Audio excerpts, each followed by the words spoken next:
Since today's program is entitled Camels, Facts and Fiction, we're going to begin with the facts, the true facts about camels, and then we'll have the fiction.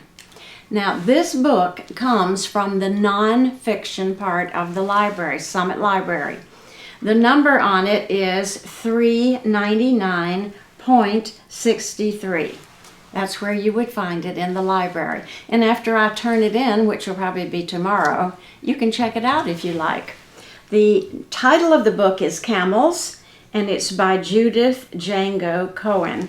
On the back of the book, you can see that it comes from a series called Animals, and all these are animals that are described in their own book: bats, bears, beetles, camels, and so forth. So there's lots of wonderful books in the library about many, many animals.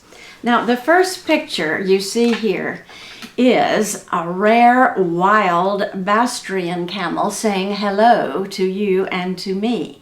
Now, he is a white Bastrian camel, and they say that a white camel like that has soft, fluffy hair. You just love to pet it, wouldn't you? But a camel is, I don't know if they would let you, if he would let you. Some Bastrian camels are wild, others are domestic, raised and trained by people. They live mostly in Mongolia and China. Camels are not found here in America, unfortunately, unless somebody owns one that just decided they wanted to have one. Now, Bastrian camels have two humps. I bet you didn't know that some camels have two humps. Well, Bastrian camels do. And another species of camels besides the Bastrians are the one-humped Arabian camels. They're the ones we're more familiar with. They have longer legs than the Bastrian camels, and their bodies are slimmer. So when there are races that we'll hear about later on, the Arabian one-humped camels are the ones that are the best racers with their long legs. They live in Arabia, the Sahara Desert, Australia, that I did not know, Iran, Afghanistan, and Turkey. Most Arabian camels are domestic, trained by people, and they carry people and packages across deserts. Now, this picture is amusing. I think it's a camel eating. They like to eat grass and plants. Even if the grass, not the grass, but even if the plants are prickly, if they have thorns, they still can eat them. It's not a problem for a camel because they have such strong teeth and such tough tongues. We couldn't eat something like that, but a camel can. Now there's another picture of a Bastrian camel with the two humps. Now, when the camels eat, any nutrients that aren't used are stored as fat in the camel's hump or humps. And that's why the camel can go for a really long time without eating, because it just lives off the fat that's stored in the humps. That is something I didn't know, and it's very interesting to me. There is a picture of camels crossing a harsh desert. People have to cover up and be very careful, but the camels are made so that they can cross a desert without any problem. Their eyes have an extra eyelid so that if there is this, and long eyelashes and brows, and if there's a sandstorm, their eyes are protected that way. And their ears are protected from the sandstorms, and they can endure the heat. It's very hard for people, but camels can handle it. Now, camels, this is interesting to me. Camels can restore lost water quickly. Scientists have observed them drinking as much as 27 gallons of water in 10 minutes. That's really hard to imagine, isn't it? Such an influx of water would hurt other animals, But camels can tolerate this partly because their red blood cells can swell to more than twice their normal size without bursting. That is just amazing to me. Now, another thought that you see all these camels in this picture. The Sahara Desert may be scorching hot in the middle of the day, but nearly at freezing level at night. So you've got to have, as a human being, you've got to have warm clothes for the night and light clothes for the daytime. I love this picture of the Alice Springs, Australia hosts an annual camel race. And like I was telling you, the camels, the Arabian camels with the longer legs and the slimmer bodies, they make the best race camels. And so, another thing that was strange to me that I never heard of, pirates sailed on seagoing ships, but some pirates rode camels, which are called the ships of the desert. On swift camels, these desert pirates raided caravans or demanded goods in exchange for passage. I never knew that pirates used camels. The Arabic word for camel is jamal, and that comes from the same root word as jamil, which means beauty. So to the people who have camels, they are beautiful. And I think that's because of all the fine things they can do to help people. I had one more part I wanted to read to you. Camels have served people for thousands of years. Today they are used to transport tourists and their gear. But to people like the Bedouin nomads of Arabia, the camel is more than amusement. The camel is honored. Camels have made desert life possible for them and for generations of their ancestors. These people are ever thankful for all the camel has done for them. To them, the camel is Ata Allah, which translated means God's gift. And that is camels. Now, I found something else that I typed off the internet, and I thought it was very interesting to me because I'm a librarian. And it's from a book called The Library Book, The Story of Libraries from Camels to Computers by Maureen Sawa. All right, 2 notes of interest. The birth of the bookmobile. Now, I think most of you know what a bookmobile is, even though you may not have ever seen one. A bookmobile is a van, or it could be a truck or a car, but carrying a lot of books to people who don't live anywhere near a library that want to read. And that's what a bookmobile is. Well, a long time ago, one 10th century Persian official was so attached to his personal book collection that he took it with him everywhere he went. His collection was more than 100,000 books, and he used 500 camels to carry all these books wherever he traveled. And so, in effect, that was the first mobile library in history. It is said that he even trained his camel caravan to walk in order so that all the books could be accessed alphabetically.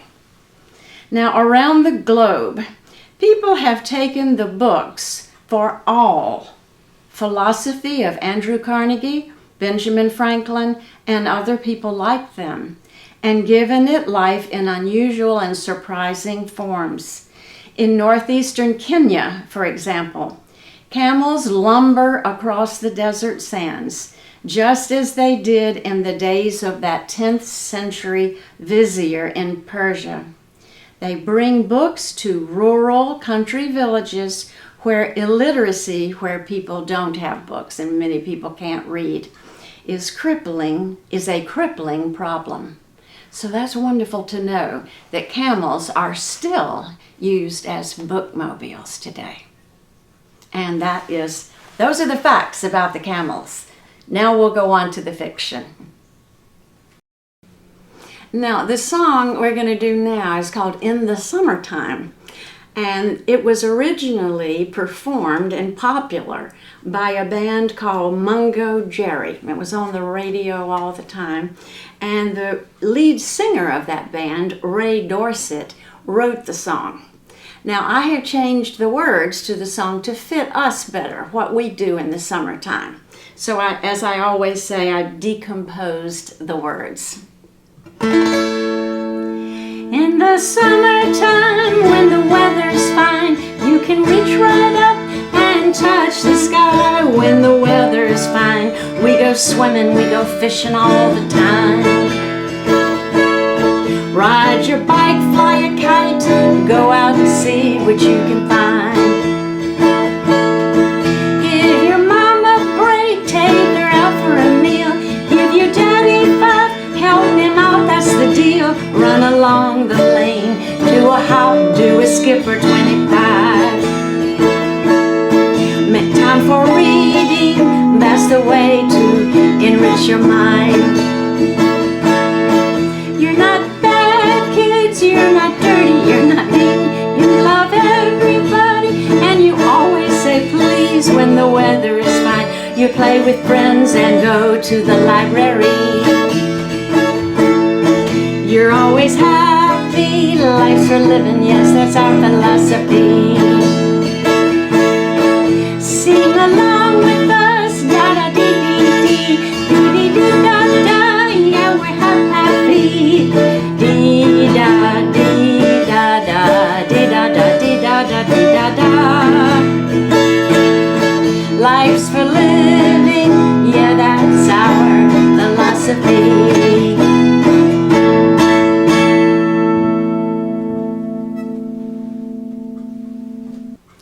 Long ago and far away in the North Country, where every day it snows and snows, 365 days a year, and every tree looks like a Christmas tree. There, in a small hut, there was an old woman making patchwork. She was sewing, sitting in her chair, and as she sewed, she was thinking about the beautiful patchwork quilt she was going to make for her little grandson, Nils' birthday. She was using all different colors of material, of different fabrics in different colors and shapes, and she would sew them together and make a star. And then she would sew more stars together to make a bigger star. And when she was finished, it would be a grand patchwork quilt. And as she sat sewing, her grandson Nils sat beside her every night and watched her sew. And every night he asked her the same question. Granny, is it nearly done? And she would sing a magic song. Moon and candle, give us your light. Fire on the hearth, burn clear, burn bright. Needle fly swiftly, thread run fast, until the quilt is done at last. The finest quilt that ever was, more than 5,000 stars. And when she sang that song, the needle would fly swiftly through the material. The fire would stop its crackling to listen, and the wind outside would stop its howling.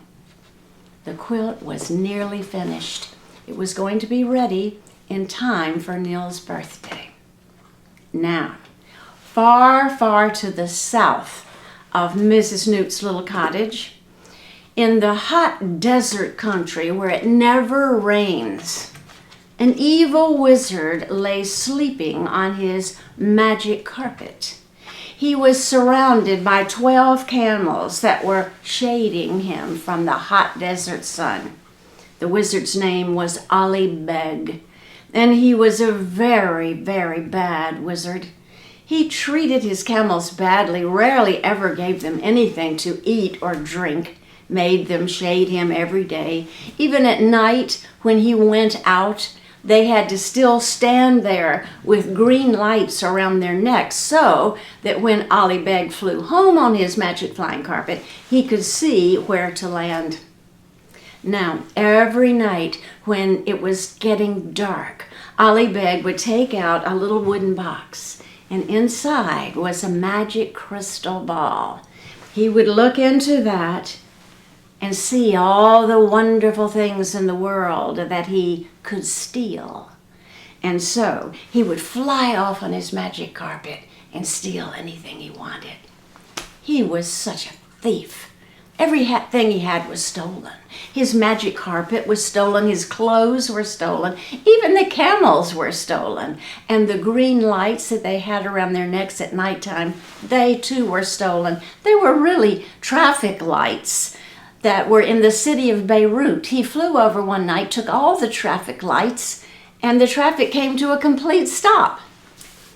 Ali Beg the next day lay sleeping under the hot desert sun, shaded by the 12 camels. The youngest camel said to the others, "Friends, I have been thinking, why should we stand here day by day shading this evil wizard who rarely ever gives us anything to eat or drink? I am so hungry, and I know you are too. Why don't we eat the magic carpet?" And so, very quietly, all 12 camels stood around where Ali Beg lay sleeping, and they munched and munched and crunched until they had eaten all of the magic carpet except the part where Ali Beg lay sleeping. Now, when Ali Beg woke up, he was furious. He was very angry. He said, "You wicked camels! You have ruined my magic carpet, and so I am going to beat you with my umbrella, and I will not give you anything to eat or drink for a whole year. Now, I have to go to all the trouble of finding a new magic flying carpet." So he took out the wooden box, took out the crystal ball, and looked into it. And unfortunately, the first thing he saw was the beautiful patchwork quilt in Mrs. Newt's little cottage. She was almost finished. There was only one star left to sew in. She'd fallen asleep there in her chair and had just put the needle through the cloth and planned to finish it when she woke up. "Ah," said Ali Beg, "I can see that is a magic patchwork quilt. Just the perfect thing for me to steal." And so he got on what was left of the magic flying carpet, and he said, "Carry me, carpet, carry me fast, through desert heat, through wintry blast, with never a shake and never a tilt. Carry me straight to the patchwork quilt." Now, the poor little flying carpet was very small and so very weak. It shakily raised him up a little ways into the air and slowly flew through the desert so that he got sunburned. And it slowly flew through the North Country till he nearly froze. And it finally landed with a thump right beside Mrs. Newt's cottage. Ali Beg stepped off and kicked it away in dismay. Then he tiptoed and crept up and looked in Mrs. Newt's window. There she was, still asleep, with that needle through the patchwork quilt. Ali Beg opened the door. It wasn't locked. He opened the door very quietly and crept stealthily across the floor. He pulled the patchwork quilt out from under her sleeping hands and took it outside. He spread it out on the snow, and even in the moonlight, the colors shone beautifully. He got onto the magic patchwork quilt, and he said, "Through winter storm and summer heat, carry me back home." And the patchwork quilt rose quickly into the air and carried Ali Beg all the way back to the desert. And there he lay the next day sleeping with the 12 camels around him. That next day was little Nil's birthday. He and Mrs. Newt could not find the patchwork quilt. They looked everywhere. And even though it was his birthday, Nils cried all day. Well, back in the desert, the youngest of the camels said to the others, "Friends, I have been thinking again. Why should we stand here day after day shading this evil man? Why don't we get onto the magic patchwork quilt and fly away?" And so all 12 of the camels got onto the patchwork quilt. Luckily, it was a very big patchwork quilt. And the youngest of the camels said, "Oh, magic quilt, so fine and grand, carry us home to your native land." And the magic patchwork quilt rose into the air with all 12 camels on top. But at that moment, Ali Beg woke up. He let out a shout and ran after the patchwork quilt. He leapt into the air and caught onto the quilt right in that last hole where Mrs. Newt had not sewn in the last star. He held there screaming and shouting, "You evil camels, come back to the desert." Well, the youngest of the camels said, "Friends, I am thinking that Ali Beg is too heavy for this quilt."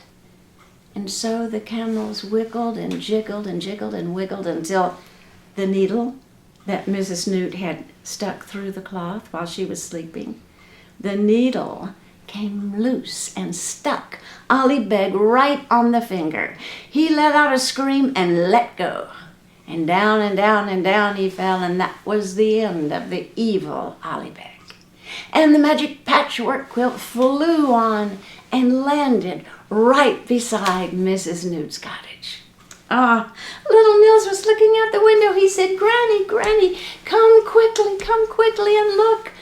The magic patchwork quilt has come back to me, and it's brought me 12 camels for a birthday present."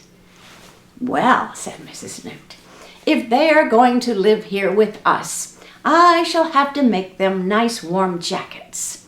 And so she did. She quickly made each camel a nice warm jacket. Then she fed them hot porridge, and they curled up by the fire, and they were so happy, all 12 camels, to have found such a loving home. Well, that night, Mrs. Newt sewed the last star into the patchwork quilt, and she spread it on Nil's bed. And she said, "Time for bed, Nils." He hopped into bed and had sweet dreams that night and every night after. And Mrs. Newt sat down by the fire with 6 camels on each side of her. And that is the story of the patchwork quilt, written by Joan Aiken. This is the craft we're going to make today, or you're going to make at home. For those kids who come to the library on Thursday at 4, I'll have a bag with supplies in it that you can take home and make your craft. And those of you who are unable to come on Thursday at 4, I'm explaining now what you'll need, and you can come by and pick up a bag with the supplies in it at the library. At any rate, this is what we're making. It's a camel, male or female, I do not know, and he or she is galloping across the sandy desert. And what you're going to have in your bag to make these things is a piece of brown paper where you just have to cut out the camel's head and cut out the camel's tail and glue them on. That's probably the very last thing that you'll do. And there will be a sturdy piece of contact paper, and that's what you will cut into sort of a graceful figure 8 like that to be the base of the project, and that's going to be the desert. So after you cut out your shape, then you can color it, I used a brown crayon, an orange crayon, and a yellow crayon, trying to make it look like sand. Now I'm going to hold it up a little bit sideways so you can see what I did. I think what I did is I waited till I was through with the gluing on of the cups before I did the coloring, because if you try to glue on top of crayon, I don't think it stays. So the other thing, and I guess the most important thing that you have, are the paper cups. So what you do is you start out with the paper cups on the contact paper, and you put them, you're going to already have made your desert. So you put the paper cups like this and put them next to each other, because those are part of the camel. See how it's part of the camel? Okay. Then what you're going to do is glue these cups down to the cardstock paper. That's going to be the desert. Then you are going to glue, and this is the tricky part, you're going to glue these cups on top of those cups. And you're going to have to be patient with the gluing and hold it, you know, for a while, like we always do at Serendipity. Hold it for a while until it can, you know, be patient. Hold it for a while so it sticks. And this is trickier and, you know, more complicated. But you can do it. And maybe you might need some adult help, but we'll see. Okay. I don't have any glue here. That's why it's falling off. But you can see these are staying on quite well. And I just used Elmer's glue. But if your mom has something better than Elmer's, that would be great. Now, before I glued them to the cardstock or to each other, before I decided that you can have a white camel if you want to, because in the program you learned that there is such a thing as a white camel, and their hair is soft and fluffy. So you can have a plain white camel if you want to. I decided I wanted a brown camel, so I colored the cups, but I'll tell you the cups, because they're paper, they have a finish on the outside that will not let you use regular markers, but it will let you use permanent markers. That's what I used. But you have to be careful, because permanent markers are permanent. You don't want to get it on your clothes. All right, so you can either have a white camel or use a permanent marker to decorate this, or you can try a crayon too. Okay, so after you've made the cups, put the cups together, and the very last thing you do is glue on the head and the tail, which you will have cut out here, and then decorated any way you want to. And this wasn't hard to glue on. The only thing about it that's a little tricky, like I said, is gluing the two cups together. But if you have a little adult help, that might be nice.